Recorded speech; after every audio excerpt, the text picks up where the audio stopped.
What's up YouTube, Dale here from Zephyr, and today I am bringing you a spicy update to Chimera Illusion, but this time it's going to utilise the Toy Box engine. So massive shout out to Joe on this one that kind of mentioned how the Toy Box engine can be utilised in pretty much any deck that can utilise Magician's Souls and search out any light monster that you might want. So one of the light monsters that you might want from this particular deck will be one of your starters in the form of the Mirror Sword Knight. I'll show you a combo at the end of the video to show you how you can get into the Mirror Sword Knight without even using your normal summon, which is absolutely insane because then it means that you can go down the Gazelle route of your normal summon and the Magician or the Mirror Sword Knight as well. So with all of that out of the way, please smash that like button, hit that notification bell and subscribe so you don't miss out on any more upcoming content. Diving headfirst into the profile to show you exactly what we've got, we are going to start off with the triple Cornfield Kotal. Now this one in this particular version will be being discarded in order to search you out your Gazelle, the king of the mythical claws, more so than the Mirror Sword Knight. You'll see that we're actually playing a lot less of the Mirror Sword Knight in this particular version, just because that Gazelle is going to be your main normal summon, and then of course everything else from the back of that, your Toy Box is what's going to lead you to your Mirror Sword Knight. Now, you can use other side deck cards that are light-themed monsters. You could even look at playing Blazing Cartesia. You can look at any basically level 4 light monster in the entire game. So like the light barrier statue can also be utilised. On top of that as well, the tank as part of the Toy Box engine actually allows you to special summon any level 6 or lower monster from the hand or grave by tributing it. So that can also get you access to your Nightmare Apprentice if you need to. Now obviously Nightmare Apprentice can special summon itself from the hand anyway, but if you wanted to get another level 6 to the board and you wanted to go and make an easier rank 6 before you lock yourself into fusion summoning, you can do that. The Toy Box engine also allows you to go into either a rank 4 engine or just the general capabilities to make a Link 2 monster, and that can lead you into a cross sheet reviving a material back from the graveyard to be used as fusion material later on, or of course you can go into something like an IP Masquerena so that you can utilise a card like SP Little Knight during your opponent's turn, and it means you don't auto lose to a card like D-Barrier. Carrying on, we are playing 2 of the big winged Baphomet, and then of course the surprise factor of this is the 1 Mirror Sword Knight. Now you can play 2 if you want to, you could also play 3 if you wanted to. I feel that 3 is probably a little bit too much in this particular version, because the way I look at it is that the Toy Box engine unfortunately does take up 10 cards in the deck, but that is all there as a draw engine, a special summon engine, an engine to save your normal summon, and then an engine in order to get you into other alternative options. You can also look at the Illusion Link 2 that we will get in Infinite Forbidden, which comes out in just over a week, and in doing so you can utilise that and make that early doors to get you the trap card should you want to go down that route of play. We've then of course got the 1 Diabelle's the original Sin Keeper, and of course the Master Tau alongside the Emissary from the House of Wax. Now you can cut this card out completely to put it back down to a 40 card deck if you wanted to. I just wanted to show you the different options that you can use when you've got your Tau as your extended to get you into your Diabelle's, and of course you've got your Emissary of Wax to be a nice defensive card should you need it. And basically the idea of the end board is that you're going to end up with something like an IP Masquerena that's going to be able to go into an SP Little Knight or an Appaloosa during your opponent's turn, followed up with a Diabelle's which is going to forcefully make your opponent set all their spells and traps before they activate them, and then you have the ability to pop one of them. And then on top of that as well, you'll also be able to go down your normal fusion play of going with a Chimera, the King of Phantom Beasts, ripping a card from their opponent's hand, and then obviously having that in the graveyard to revive a Fiend or Illusion from the grave. Carrying on with the rest of the Chimera cards, we are of course playing triple Chimera Fusion, and then as what is pretty standard nowadays in the Chimera builds is we are playing the Edgent package of 2 Poly, 2 Patchwork, and of course 2 Chains. Now of course you can adapt this ratio however you see fit. Some people play 3 Chains, 2 and a 2, some will play a 3 1 and 1. It really is up to you. I feel that for me personally a 2 2 and 2 has worked out quite nicely. Now moving on to the Toy Box engine. Now when you are going to be utilising the Toy Box engine, another card that you want to be looking to, which can actually be quite helpful if you do get extra patchworks or you want to get an extra poly to the graveyard, is of course Magician Souls. Now this is what helps you turn your Toy Box engine into a draw engine, because the idea is that you'll activate your Toy Box, you'll put the soldier and the tank into the spell and trap zone, summon down Magician Souls by sending the Illusion of Chaos from the deck to the graveyard, and then obviously you have the ability of Magician Souls to send the soldier and the tank to the grave, draw 2 new cards, and then the soldier and the tank will summon themselves back to the board as well. Obviously Illusion of Chaos is in here to act as that 5th copy of Magician's Souls, and the idea is that you'll be able to resolve Magician's Souls twice in this build, because obviously you'll add an Illusion of Chaos, add the Magician's Souls, put this back in the deck, send this from the deck to the graveyard, summon down the Magician's Souls, and that's how you're going to get everything going.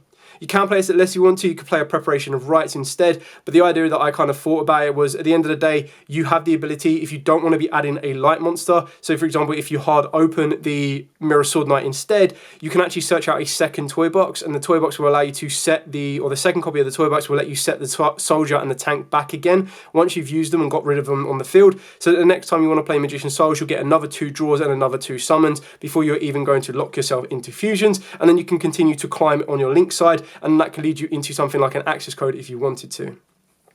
Speaking about the rest of the toy box engine, we are playing triple toy box. So this one is once per turn when an opponent's monster declares an attack, you get to send a face down card you control to the graveyard, destroy that opponent's monster. So that's an effect not a lot of people will actually be thinking about or even considering when they are going up against this particular build. On top of that as well, you have the ability that you get to activate one of the following effects. From your hand, deck, face-up monster zone and or graveyard, choose up to 2 monsters with toy in their original name that can set themselves from the hand as spells and set them to your spell and trap zones. Or you can destroy up to 2 cards in your spell and trap zone. So obviously the idea is without Magician Souls, you'd want to be doing that to pop the soldier and the tank to summon them back. But obviously the idea is behind that, you'll be able to go toy box, Magician Souls, send and revive. Now obviously this one isn't a hard once per turn, so you can do the first effect and the second effect, but the toy soldier and the tank are hard once per turn to summon themselves back, which is why you ideally want to be summoning them one time, either putting them back into the spell and trap zone and then they get popped and summoned during your opponent's turn, or you're going to leave them in the graveyard so you can reset them the next turn. So Toy Soldier has the ability that, again, you can set this from the hand to your spell and trap zone, same for the tank as well. This one is if it is sent to the graveyard from your spell and trap zone to the graveyard, you get to special summon this card. And if it is normal or special, you get to add a toy box from the deck to the hand, or if you already control the toy box, you get to add a level 4 light monster. So again, in the side deck, you can add the light barrier statue if you want to go down that route. Not that you need to, but you also have the option of Blazing Cartesia if you wanted to stick with the branded fusion route as well. Tank pretty much has the exact same effect, but then you also have the ability to tribute this card and then special summon a level 6 or lower monster from your hand, or if you control Toy Box, you get to special summon it back from the graveyard. So if you discard a Nightmare Apprentice off of a Nightmare Apprentice, you can bring it back from the graveyard. But the idea is that Toy Soldier will search out your Mirror Sword Knight, and then of course your tank will allow it to tribute to special summon it if you've already used your normal summon, and if you haven't, you can just normal summon down the Mirror Sword Knight, turn these into a Link 2, and then your Mirror Sword Knight just goes down your entire Chimera combo anyway.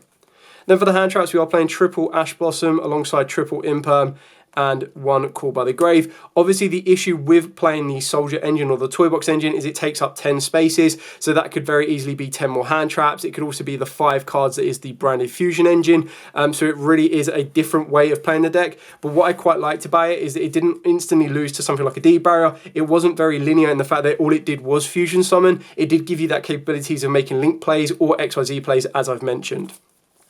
Speaking of the fusion monsters, of course, we are playing 2 Guardian Chimera. I feel that now you kind of really want to be using 2, considering that if you open up multiple Guardian Chimera fusions, you can utilize both of these, one during your turn, one during your opponent's turn. Obviously, ideal during your turn if you're going second, but the idea is that you can definitely and very easily go through 2 of these. We've then got 2 Chimera, the King of the Phantom Beast. Now, you don't have to play 2 of this if you don't want to. I just kind of found myself more and more in testing where I actually did want to go through a second one sometimes, just so that I could go for a second one to rip another one from opponent's hand and then have this card in the graveyard to banish and revive one from the graveyard as well. We also do play 2 of the Berthomets. Again, this is very useful to send the Grandmaster Tau from the deck to the graveyard and then revive your Diabells. And then during your opponent's turn, you can banish it and then loot back your Chimera, the King of the Phantom Beasts. As one of the biggest weaknesses of this particular deck is that if they get rid of either the Berthomet or the Chimera King or negate their effects, they're no longer treated as the Chimera, the Flying Mythical Beast. And that's when some of your other cards might falter a little bit. We've then, of course, got 1 Chimera, the Illusion Beast. This is just like one of your OTK enablers in order to help you see out the game. And then, of course, we've got the 1 Dracus Depelia. Again, completely flexible if you want to. It's just another one of them options that could be fusion summoned using the Chimera Fusion. Then for the Link monsters that this deck allows you to kind of open up a little bit more with, which can be pretty cool, is you've got the 1 Dart the Dart Charmer. It just gives you that option that if you wanted to, you can go Dart the Dart Charmer, take one of the Dart monsters from your opponent's graveyard, go into a Selene, and then obviously your Selene can work its way up into an Appaloosa if you want to. Now, obviously the spellcaster you'll want to be bringing back from your graveyard will be your Magician's Souls, so it does give you that recursion to do so if you need to. It could also go into an Access Code Talker if you wanted to, or the idea is you're just getting a higher Link monster on the board and then more materials in rotation.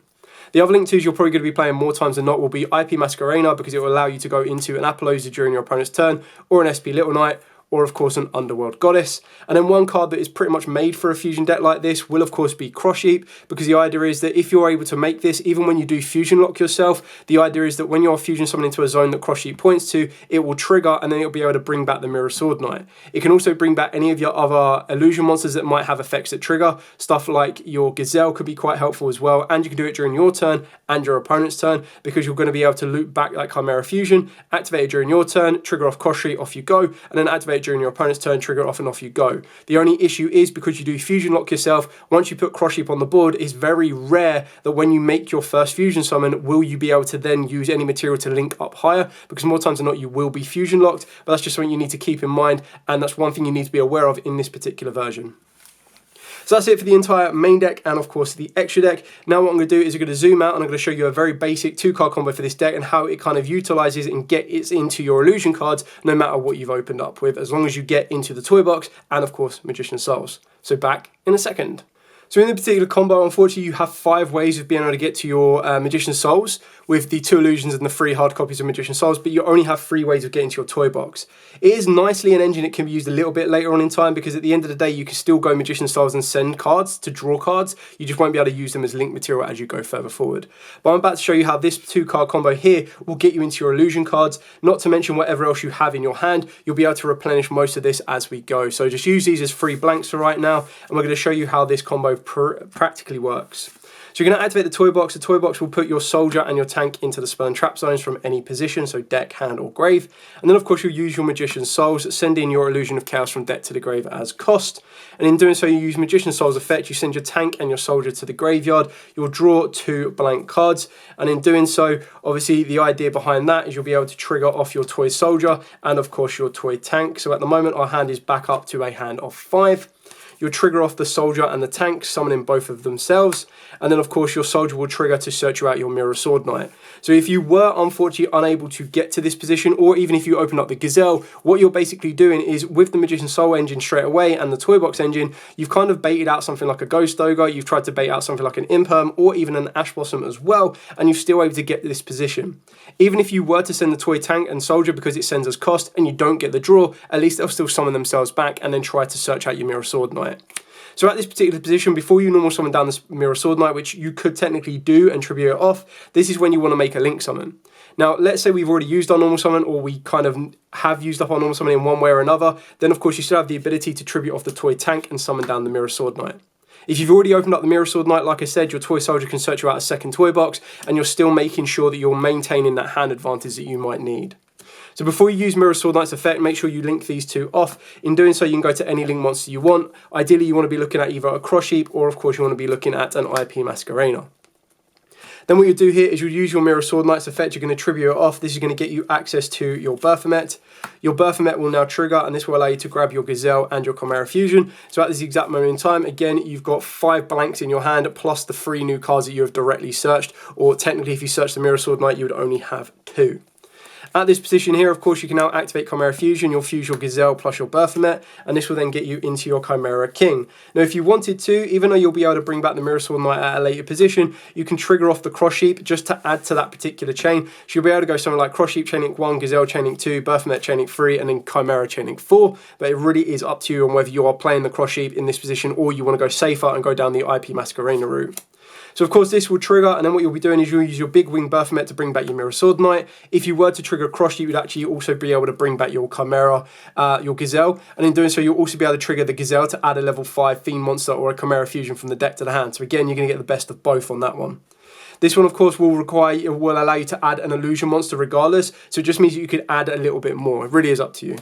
So the Baphomet resolves, we'll go off at the back of this and we'll just use the IP Masquerena as the example here. Then, of course, by bringing back the Mirror Sword Knight and then triggering off the effect of the Gazelle, you're going to search out your Nightmare Apprentice regardless. Because this one just lets you add an illusion monster, but if it's normal or special, you get to add a level 5 Fiend Monster or Chimera Fusion. So obviously if you bring it back, you'll get the Chimera Fusion, but you'll also get the Apprentice regardless of how you do it. Now what you do is you're going to special summon down the Nightmare Apprentice. And remember, even if this was Cross Sheep and you did this at a later point, Cross Sheep will always trigger when a monster is summoned to a zone it points to. So because it points to Chimera already, it will still revive the monster. It doesn't need to be the fusion summon that is conducted to a zone it points to. So for example, if I chose not to use the cross sheep now because I wanted to chain block my apprentice, for example, I could use apprentice, summon it down, discarding one card, and then go chain link 1 apprentice, chain link 2 cross sheep. Cross sheep would then of course still attempt to revive the gazelle, and the only way that this is going to get stopped would be from something like an imperm or of course by a ghost bell. Regardless, we'll just go off of the back of IP again, continuing with the same theme. Your Nightmare Apprentice effect will trigger. This will allow you to search out your Dia Bells, and then at this exact moment in time, because you still control Chimera, the king of Phantom Beast, you get to add back the Chimera Fusion. You then activate the Chimera Fusion using Dia Bells and Chimera, the king of Phantom Beasts, and this will again allow you to go into your Baphomet. You'll obviously be able to trigger the effect of Baphomet, which will send your Master Tau from deck to grave, and in doing so, this will allow you to summon out the Dia Bells, basically giving you a mini anti-spell. So you've got the rest of your cards in your hand, so you've still got 4 cards in your hand from the draws and everything else that you've needed, and then you're going to pass to your opponent's turn. So during your opponent's turn, what you have the ability for is you can go chain link 1, they have to set one of their cards, use the effect of the Dia Bells to target the Mirror Sword Knight and the set card that's just happened, chain off of the back of the Mirror Sword Knight. This will then tag out and allow you to get into a Baphomet. You will then pop the card that your opponent has just set, while also resolving the Baphomet to get your hands on once I get to it. This will then allow you to get to a Chimera Fusion and also allow you to get to a Gazelle. So you've got the follow-up plus the remaining 4 cards in your hand as well, which is pretty nutty. And then, of course, if you want to, you can go IP Masquerader's effect. Unfortunately, you will be blocked if you do go down into a big winged. So there might be a point where you go IP Masquerader's effect beforehand to link off with the Nightmare Apprentice to go into SP. And then, of course, you use the Mirror Sword Knight to go into the big wing Baphomet and go from there. So give and take, you just need to kind of play it around. This is the bit where it's got to be very careful of when you link lock yourself, when you fusion lock yourself and everything else, but you can kind of see where the idea comes. So you'd go IP first, actually, instead of using the Mirror Sword Knight. This can get you into like an Appaloosa and get you into a Underworld Goddess if you wanted to be extra spicy, or an SP Little Knight. And then, of course, you would activate the Dia Bells to make your opponent set, and this will then make you trigger off the Mirror Sword, get you into this, and this would then search out your Chimera Fusion. So you've got the follow-up for the next turn. If this still stays on the board, great. And then even if not, you've still got the negate of the Mirror Sword Knight, and then, of course, you've got the banish of the Chimera. Now, the reason it's not the end of the world that if you do use your Mirror Sword, because you're only playing 1 copy, this is when your Chimera King can be banished to then add back or summon back an illusion from the grave. And then it also means that when you activate a Chimera Fusion the next turn, or if you already have one set and you go into the Guardian Chimera, you can now banish this and bring back your Mirror Sword Knight. So you can keep this in rotation as and when you see fit. So that's it for the entire video, the combo, and of course the profile. Like I said, you do need to always remember when you fusion lock yourself, so there is a specific route and a specific way of chaining the effects. But the idea is that it kind of gives you something a little bit different. It allows you to utilize link monsters in a deck that is predominantly fusion based, and it gives you a little bit of flexibility to change it around as you see fit. Anyway, any questions at all, by all means, please put in the comments down below. I'll be more than happy to answer them for you. It is something a little bit different for the Illusion deck, and I do like the idea that technically it is a Yugi themed deck, because obviously Yugi did play Chimera Beast as well, which is really kind of cool. So it shows you something a little bit different that most people might not have thought of, and I do think is incredibly fun and very, very powerful. Anyway, thank you so much for watching. Do like, comment, subscribe, share. Till next time, as absolutely always, stay safe, and of course, happy dueling.